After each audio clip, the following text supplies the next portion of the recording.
Chinese attempts to suppress free speech abroad evolves. Commentary. The Chinese Communist regime's campaign to silence dissent outside its borders has taken yet another turn.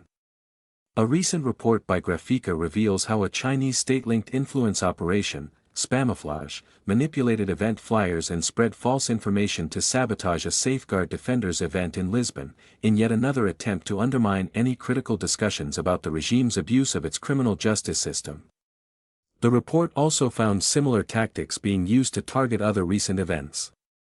At the heart of the controversy was Safeguard Defenders' June 16 event in Portugal, co-hosted with the American Club of Lisbon, titled, "When Borders Don't Protect, Arbitrary Detention and State-to-State Hostage-Taking."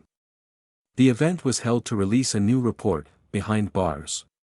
The report presents information and cases in which individuals were held incommunicado, denied due process, subjected to severe torture, and forced to confess, revealing systemic and widespread failures in China's legal system. The event also assembled a panel of experts and former victims to discuss how Chinese authorities arbitrarily detain foreign nationals, including journalists, scholars, activists, and businesspeople, as bargaining chips in diplomatic negotiations. The panel included the UK's Peter Humphrey, myself from Safeguard Defenders, and Grace Chen, former legal advisor to the United Nations Special Rapporteur on Torture. Yet, just days before the event, the Chinese embassy in Portugal pressured the co-organizer to cancel it. When that failed, Beijing's online Spamouflage campaign swung into action.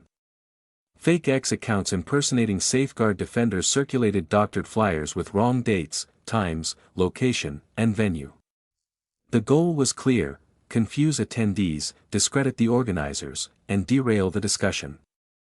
Hours before the report was released in the early hours of June 16, the Safeguard Defenders website went offline for no apparent reason, though no evidence of external tampering has been found so far. This was not an isolated incident. Grafika identified similar tactics recently used to disrupt pro-Tibet and Uyghur protests in New York, San Francisco, Portland, and Berlin, where altered flyers spread incorrect times and locations, again aiming to sabotage participation. Likewise, the use of disinformation to target Falun Gong and the Shenyun Performing Arts Touring Company remains rampant. For the latter, in the United States, it ranges from disinformation and misleading news reporting and impersonations to far graver attempts and incidents, all aimed at suppressing people's right to information and expression. The Safeguard Defenders report released at the Lisbon event is a damning indictment of China's criminal justice system. It documents how the Chinese Communist Party weaponizes its legal system, ignores and actively undermines key international human rights law, and uses detainees as leverage in diplomatic disputes, a practice known as hostage diplomacy. By targeting events like Safeguard Defenders, the Chinese regime aims to suppress global scrutiny of its abuses. In this case, that effort backfired, as it so often does, drawing far more attention not only to the report itself but also to the underlying issues, while exposing the CCP's desperate need to silence dissent even abroad. Not long after the event and the ensuing attention to Beijing's attempt to suppress it, Liberal Initiative, a parliamentary group in the Portuguese parliament, called on the Prime Minister to summon the Chinese ambassador and make clear, in no uncertain terms, that Portugal will not tolerate foreign interference in its democratic spaces.